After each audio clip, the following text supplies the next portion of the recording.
And that's what I was striving to do. At one point, you have a line in there, something to the effect, my mother despised white people. Yeah, my mother hated white people. All her life? Probably.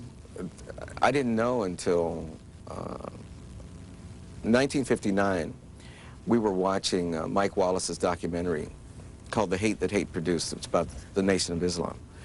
And I couldn't believe, I mean, Malcolm X was talking about the white man was the devil and standing up in white people's faces and telling them off. It was great. I mean, it's what black people did behind closed doors, but they would never do it. And I mean, they were too vulnerable to do it, say, where they worked, at the paper mill or downtown, as we would call it. And here was a guy who had the nerve to do that. And I think if I'd been a character in a cartoon, my eyes would go doing like this. I couldn't believe it. As I sat cowering in a corner of our living room, I glanced over at Mama, and she, her face was radiant. I mean, this smile, beatific smile, started to transform her face. And she said quite quietly, "Amen." And then she said, "All right now." And she sat up, and she was saying yes. And she loved Malcolm X, and she loved what the Muslims were doing. And I couldn't believe it.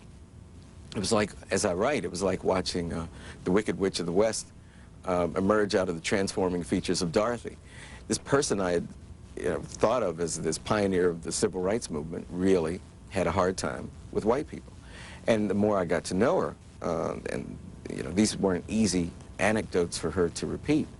But the older I got, she became more willing to share painful experiences of white racism, the way that she was treated when she was a girl and a servant in the house of wealthy white people just a block down the hill from where we lived. My brother and I eventually went back and bought that house for her, and that's how we found out that she had been so horribly treated by these people. She never trusted white people.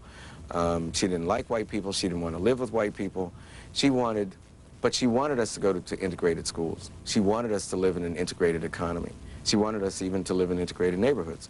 She wanted us to be able to get the best that American society offered. She wanted us to be articulate, to speak white English, as we would call it, as well as black vernacular English. She wanted us to know how to dress, how to talk, how to act, how to behave.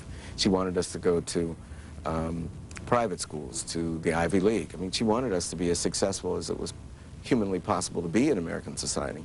But she always wanted us to remember first and last that we were black and that you can never trust white people.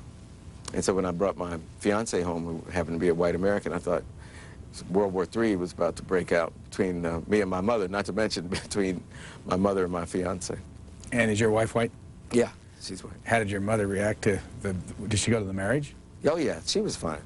My mother